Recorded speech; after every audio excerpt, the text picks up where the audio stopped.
Здравейте, приятели! Аз съм Христо и днес измислих нещо по-различно и двойно по-яко. В това видео 24 часа ще ям само розова храна с бюджет 3 лева. Сега време да взривите този лайк бутон и нека да се пробваме да съберем 10 000 харесвания на това видео. Ще успеем ли? Абонирайте се за каналът ми, споделете видеото ако решите и ме последвайте в Instagram. Линк за Instagram профила ми ще има долу в описанието. След малко отивам до магазина да напазарувам продуктите за утре. Честно казано, в момента не се сещам за абсолютно никаква розова храна, но все пак като отида в магазина ще се разгледам едно хубаво и се ще намеря нещо. Сега се прибрах от магазина и ще ви покажа продуктите. Ето това са нещата, които взех. Този розов донат, който ми е любимият. Сега ще ви го покажа от по-близо. Този лукум, който е в розов цвят, леко отива към червено, но все пак си е розово. И този йогурт, който също е в розов цвят, сега ще ви го покажа и отвътре. Розов донат с пълнеж 79 стотинки. Цветен лукум 79 стотинки също. И йогурт череша 1 лев и 59 стотинки.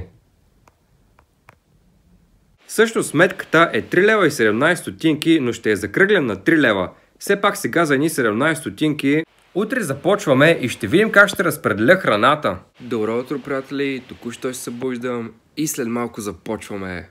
Само след броени минути ще направим закуската. Ето днескашната закуска. Ще хапна половината донат и няколко лукумчета след това като за десерт. Малко кофти е, че закуската е сладка, в смисъл и доната е сладък и лукума е сладък, но днес ще е така.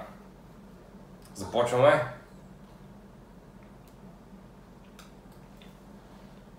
Доната е божествен.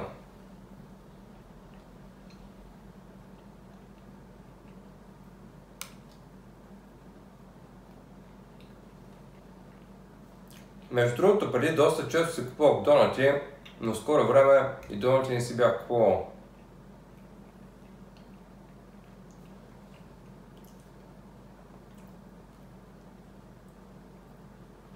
Слагат им доста пълнеж, което е добре. Супер сочен донат е. Ял съм донати, където изобщо не са сочни и вкусни.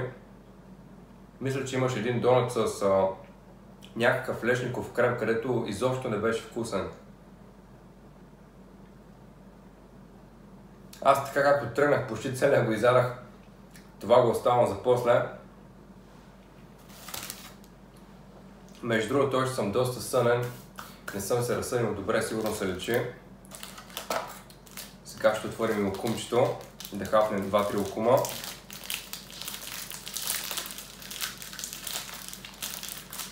Не знам защо на кутията пише цветен лукум, като лукум е само в един цвят. Но явно така се води, не знам. То там имаше и други видове лукум, да има.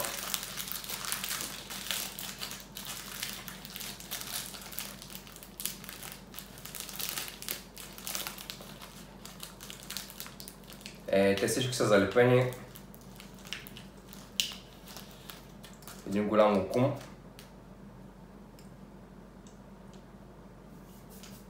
С пудра захар.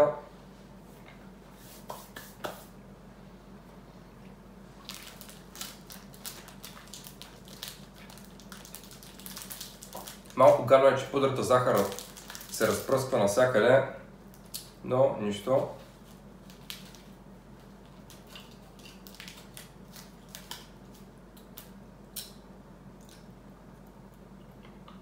Ето го и розовия цвят. Отвътре е доста по-розов.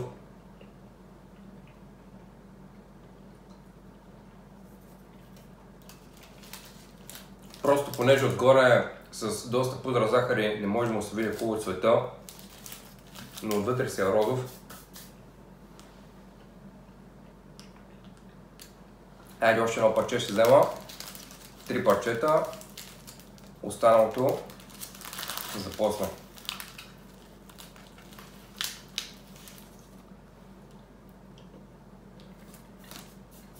Всичко остана с пудра захар, ама няма нищо. Ами хапнах сега с половината донати 3 лукумчета.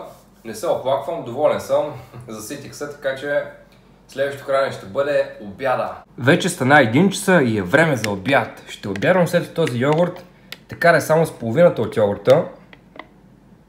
Между другото, вънка заваля дъжд и виждате ли ето онази кола, ето там. Ако се чуете каква е тази кола, това е колата от миналото видео, където правих онзи експеримент с ментовите бомбони и колата. И като споменах, че вънка заваля дъжд, тук ще вмъкна, че току-що пуснах климатика и като цяло от няколко дни насам пускам вече климатика. Да започваме с обяда, нямам търпение да опитам вече този ароматен сочен йогурт. Между другото, мисля, че ще бъде много хубав. Сега ще го опитаме. Наистина е доста хубав. Даже има и къвчета череша. Супер е.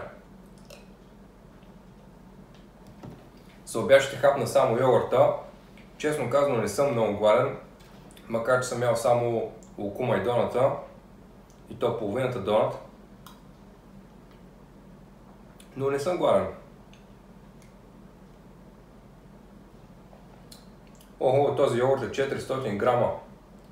400 грама, доста сега.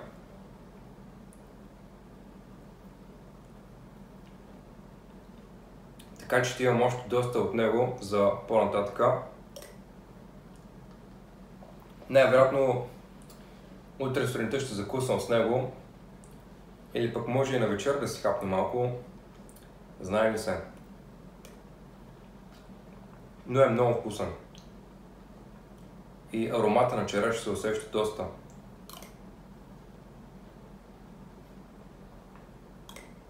Хапнах половината йогурт и остатъка ще го оставя за следващото хранене. Сега отивам на тренировка и след тренировката ще направим междинното хранене или по-скоро следобедната закуска. Преди малко се прибрах от фитнес и сега ще направим междинното хранене. 2 лукума наведнъж. Контролен номер.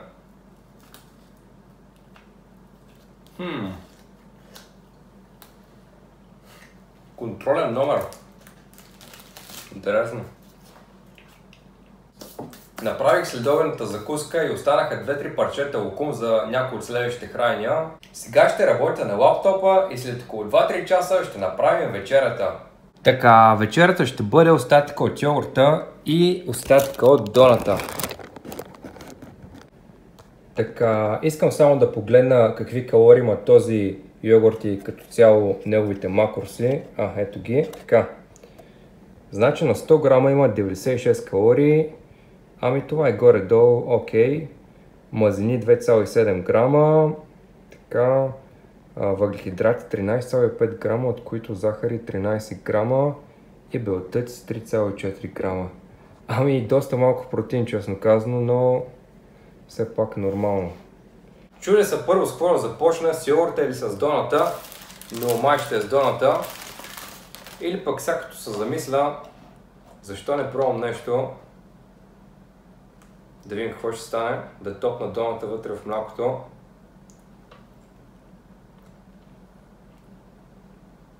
Не е зле.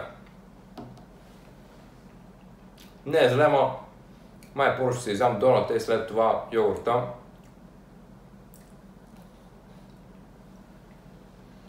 И последната хапка от доната.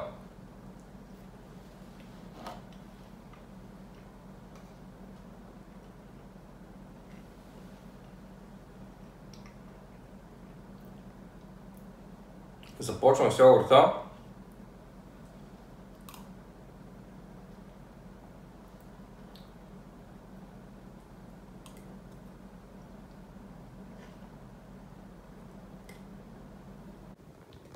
Вече е време за лягане, казвам ви лека нощ и ще се видим утре на закуска. Добро утро, приятели! Преди малко се събудих и сега ще направим втората закуска от това видео, а тя е 2 парченца лукум, които останаха. През нощта бях доста гладен, но нямаше какво да хапна. Можеше да хапна едното парче лукум, но нямаше да ме засити.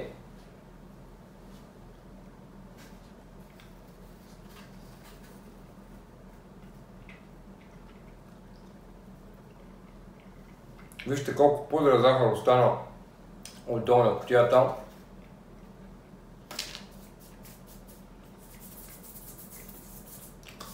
Ами 24 часа вече минаха! Това беше видеото, силно се надявам да ви е харесало. Ако е така, харесайте видеото и се абонирайте за каналът ми. Напишете долу в коментарите вие каква розова храна сте яли. Мога само да ви кажа, че съвсем скоро ви очакват много готини проекти. Чао сега, приятели, и до скоро!